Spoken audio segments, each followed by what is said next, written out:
Chers auditeurs, dans ce nouvel épisode, nous allons parler de ce qui peut faire échouer une transmission et comment les dirigeants peuvent préparer leur PME pour attirer des acquéreurs entre 2025 et 2028.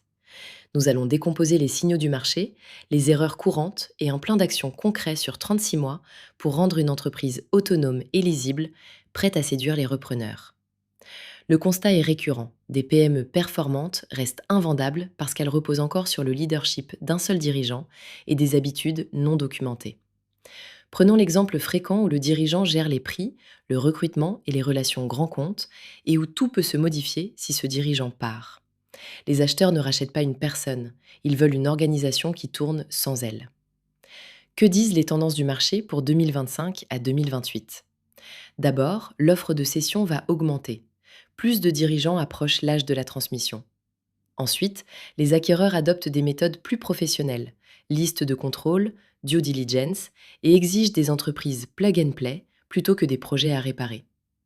Enfin, le risque opérationnel est désormais au centre des décisions. Une organisation fragile peut faire perdre de 10 à 30% de valeur si elle dépend fortement du fondateur. Ces éléments ne se disent pas seulement par des chiffres, mais par les retours des repreneurs accompagnés par Scale to Sell. Les erreurs les plus fréquentes, expliquées clairement. 1.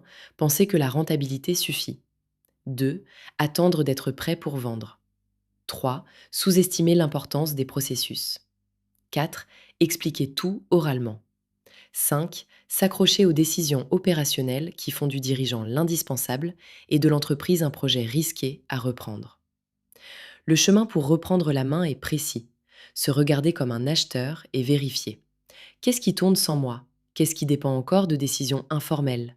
Quel risque un repreneur verrait? La structure n'est pas un luxe, elle devient un actif qui sécurise la transmission et augmente la valeur. Comment transformer cela concrètement sur 36 mois? Année 1. Structuration, documentation, délégation. Année 2. Stabilisation et montée en autonomie de l'équipe. Année 3. Optimisation et préparation du dossier, pré-due diligence. Le moment venu, des signaux concrets vous indiquent que c'est le bon moment. Vous êtes le goulot d'étranglement, l'entreprise peut tourner sans vous, le marché se consolide autour de vous, la lassitude du dirigeant et l'intérêt croissant des acheteurs signalent une fenêtre de 18 à 36 mois et demandent une préparation mûre et précoce. Conclusion. La transmissibilité devient la première barrière d'entrée pour la cession. La valeur se construit dans l'ombre avant la vente.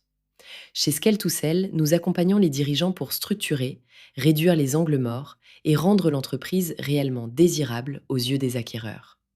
Partagez cet épisode, abonnez-vous et consultez notre blog pour en savoir plus.